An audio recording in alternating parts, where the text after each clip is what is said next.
Yeah, Valentania, we have been out here for nearly 2 months, and this was the third day of deliberations. Just about an hour in, the jury said that they had reached a verdict, and Combs was just overcome with emotion in the courtroom. His legs were shaking under the table, and when he found out that he had been acquitted on the most serious charges, he got down on the ground, kneeling in prayer.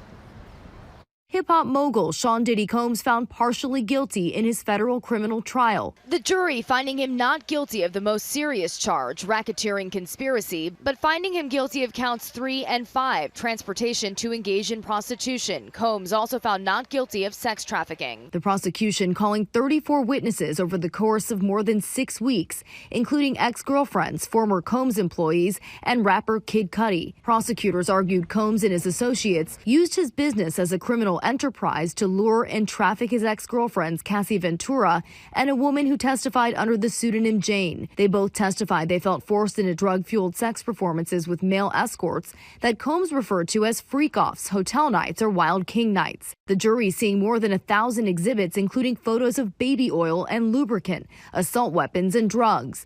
This footage also at the heart of the case, showing Combs kicking and dragging Ventura in 2016 at the Intercontinental Hotel in Los Angeles, after she says she tried to leave a freak off. The defense argued the women were willing participants in fulfilling Combs' sexual desires and that all the encounters we heard about in this trial were consensual. Ventura's lawyer releasing a statement saying in part, by coming forward with her experience, Cassie has left an indelible mark on both the entertainment industry and the fight for justice. The judge said he will decide today whether or not Combs will get released. He's giving prosecutors and the defense until this afternoon to write letters arguing for and against his release. Throughout the trial, Combs' family showing up almost every day in support. Rapper Kanye West, known as Ye, also coming to court one day.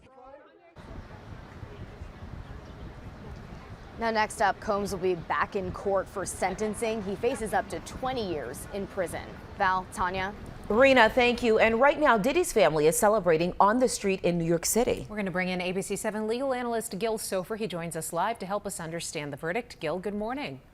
Good morning. I want to start with the RICO charge, racketeering conspiracy. It carried the biggest penalty here. Why is it so hard to convict on these charges?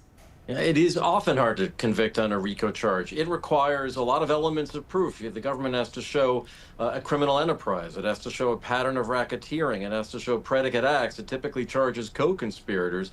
None of that fit very well here. It fits a organized crime situation, which is what RICO was originally intended to cover. So the jury obviously didn't buy it here. So clearly, do you think that the government overcharged, and what should they have charged?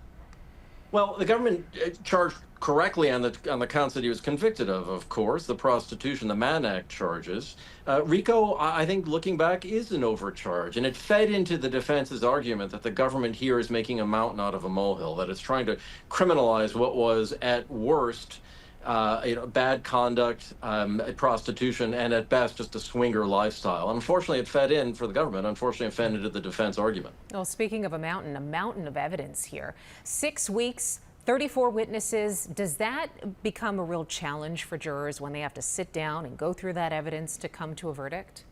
It does become a challenge for jurors, and the more witnesses you put forward, the more evidence you put forward, the greater risk you take as the government of unduly complicating the case and making the jurors' job more difficult. The simpler the government could make it, the better off they would have been.